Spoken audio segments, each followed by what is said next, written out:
There's something about parenting that means that you will give more than you will ever get back, and there is a need for us as parents to reconcile ourselves to that if we're going to be effective in giving more than we're ever going to get back, because the rule is we're going to give more than we ever get back. Feeling resentful about that will undermine our joy as parents. Today, a conversation about how much we really do need to give as parents, plus the value, the impact, the importance of family dinners as evidenced by what's going on in the Coulson household right now. It's our Friday edition of the Happy Families podcast, I'll Do Better Tomorrow. And it starts right after this. Stay with us. Hello and welcome to the Happy Families podcast, where you get real parenting solutions every single day. This is Australia's most downloaded parenting podcast. We are Justin and Kylie Coulson. We're so grateful that you've joined us. Thanks so much for spending your Friday morning hanging out with us as we talk about the week that was, the stuff that we've learnt, the stuff that we've gotten right and wrong. Kylie, I'm going to kick it off today. Our fifth daughter is currently doing grade 11. It feels kind of crazy to say that we've almost got 5 children through high school. 1 year and 3 terms. I think we need a medal or some kind of award. Just a big sleep would be fine. And speaking of sleep, at the moment, because she's doing this thing called industry school, which we have found to be just tremendous for her and her school goals and the things that are important for her, she's getting up at the moment to do work experience. And that work experience just happens to be at the racing stables, which are about 20 minutes drive from here, and she has to be there mucking out stables and looking after horses from, wait for it, 4 a.m. Oh, you can't complain because last year it was 3. It was, yeah. And then she also had to do some stuff in Brisbane, which was even worse. But we've been getting up, well, you and I, yeah, we've shared the load. You've probably done more than me, but we've been getting up and getting her down there for 4 a.m. That means a 3:30 wake up. And then we've got to pick her up because her day is done at 8:30, something like that. So we've got her home all day because she's doing work experience and work is finished. The other day you dropped her off, but I had to pick her up. And what I didn't realize was that to get 20 minutes down the road and 20 minutes back during peak hour traffic, it's no longer a 40-minute return trip. It's more like an hour and 15, an hour and 20. Guess what? I'm rewriting my boys' book again. Ernest Hemingway said, writing is continually rewriting. And I don't have time to do this last edit, but I just wanted to go over it one last time. Fine-tooth comb sort of stuff. I don't have time. I don't have time to be spending an hour and a half in the car at that time of day when I'm supposed to be productive and I'm supposed to be in the office. So I got in the car. I drove down there. It was raining. I was frustrated at the traffic. She got in the car. She smelled like horse and horse poo. She was soaking wet. She was wet, so it would have been 100 times worse. I don't have leather seats in my car. I've just got fabric seats. And so she was sitting in her wet clothes all over my seats. And she didn't want to talk because she was tired because she'd been up since 3:30. So she just kind of made herself comfortable on the seat, closed her eyes, and she was pretty happy to snooze all the way home while I sat in the worst traffic and the worst rain, and I quietly seethed. I just got more and more frustrated. I was chafing. I was so angry. No, angry is the wrong word, but I had stuff to do, important stuff. I've got a book to write. Don't you know how much this matters? I tried to have a chat with her. She was a little bit chatty, but then she was not chatty because she was tired.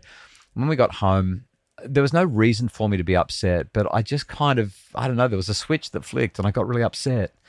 Not at anyone in particular. I was just in a cranky mood because sometimes life's like that. And I was thinking about the lost time and all of the editing that I could have done. And I could have been halfway through another chapter and the stress that I'm under because of all the other things that have to be done on top of this boys' book, which is coming out in a couple of months. And I don't know how I'm going to get it all done. And I was just getting really worked up. And then I said, she hasn't even said thank you. And I said it loud enough that she could hear. And that created a little bit of a stir.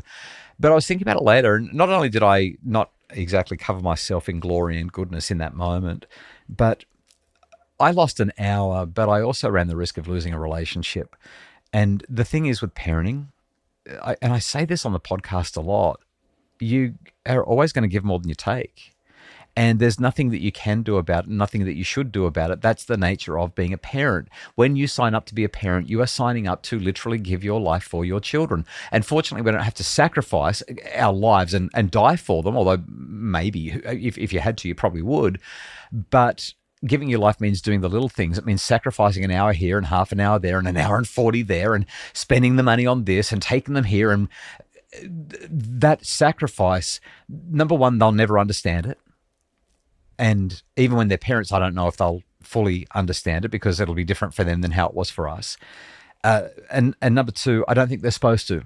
I just think that the nature of parenting is that you give to your kids and hopefully they learn gratitude and they learn how to say thank you and they show some appreciation, but they're never going to ever give more than they take, and they're not supposed to. They're not self-sufficient. They're not able to do that. That was my I'll do better tomorrow. I need to stop being a sook about it. This is what parenting is. You give more than you'll ever get back. You give more than you take. I feel like there's a song in that. There's a New Radicals, you get what you give. I don't think that's how it works in parenting. You don't get what you give. You give and you give and you give. And if you're lucky, you might get a little bit. I'm sure there's a song. No, maybe we need to make one up. I reckon, I don't want to do this to JR, but after what he did with the Kylie Wilson theme song, I reckon he could. JR, you don't have to, but I reckon you could. Justin needs to stop being such a sook. It's something he could put in a parenting book. You give more than you'll ever get back. You give more than you take, and that's just the way it is. That's just the way it is. Well, I guess my story coming up is a good companion story to yours, because it's really easy for us to think that we don't get anything back. Yeah, yes, it kind of feels like that. Yeah, but there's a compound effect that takes place after years and years of giving that is priceless. All right, let's talk about that next.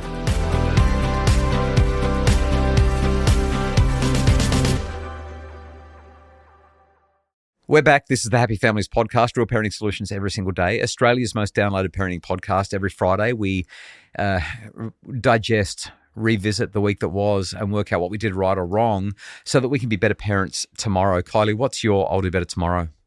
I feel like we talk about this a lot on the podcast, but it just occurred to me the other day. I've had a lot of conversations with different people over the last little while who've been really intrigued by this idea of family dinner conversations. Imagine that. Imagine sitting around the table eating a meal and talking to each other. Is that what you mean? Yeah.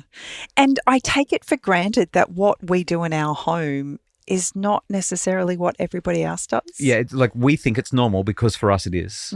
Yeah. And so for over 25 years now, we have sat around the dinner table and had various conversations with our kids. And that compound effect of nightly gathering together and sharing a meal and having conversations of goodness and helping our kids to recognize the ways in which they've made the world better, or the ways in which other people have made their world better, the things that they're grateful for, the things that they're looking forward to, have created a ritual around sharing a meal with our family that, for me, is priceless. And a few weeks ago, as we tried to navigate bringing the whole family together, we just do that once a week. Our married daughter and our grandbaby and son-in-law come and join us, and we'll now add our soon-to-be second son-in-law. Yeah. And so that's a once a week celebration of time together. And at the beginning of the year, we tried to see if we might shift it from Sundays to maybe Saturdays. And it was actually our son-in-law who really put his foot down, and he just said, "You can't break tradition. This has been what we've done, and it works for all of these reasons." Yeah, I hope he doesn't mind me saying this. I'm pretty confident that he won't. He's adopted, and there's something that we do where I think that that conversation, that discussion about what you're grateful for, that coming together as a family, I know that in the first part of this podcast, I said that you don't get much back, but as you said, it compounds. And the things that he'll say around the table, the experiences that he's having, the richness of family life that we get to enjoy, it does kind of actually make my little whinge about having to get up and go for a drive at an inconvenient time pale into insignificance, doesn't it? Because the richness of those conversations and the gratitude that's expressed, and particularly, I think that he stood up for that Sunday night ritual because it means so much. It means so much. It's such a profound way for us to be together and have that experience. And the wonderful thing about it is it extends beyond the kitchen table. It's dancing in the kitchen. It's singing at the top of our lungs. It's just creating joy and celebration in literally just being together. There's no rhyme or reason for it other than we're excited to come together. It's me grabbing that little 2-year-old toddler, Indy, and saying, "Let's read stories." She just comes to me now. She's like, "Stories, Pops? Let's read stories." Like she looks forward to it, and she knows that I'm the story reader. I'm the guy that's going to read her a story. No one else will, but I've got the stories, and it's just awesome. And it seems that she keeps adding books to the list each week. It gets a little bit longer and longer. One more. I think I read about 9 stories the other night, and it still wasn't enough. Anyway, we really hope that these ideas give you some thought. You do give a lot as a parent, and it takes a long time for it to compound and come back to you. But when it does, it is pretty rich. It's pretty wonderful. It's pretty hard to put into words how meaningful it can be. But that investment is demanded. It's necessary. Day in, day out for 20 years, 25 years. And that's when you start to see that return. But my goodness, what a rich return it is. The Happy Families podcast is produced by Justin Rulon from Bridge Media. Mim Hammonds provides our additional admin support. For more information to make your family happier, check out our ADHD course on happyfamilies.com.au and have a great weekend. Justin needs to stop being such a sub. It's something you could put in a parenting book. You give more than you'll ever give back. You give more than you take, and that's just the way it is. That's just the way it is.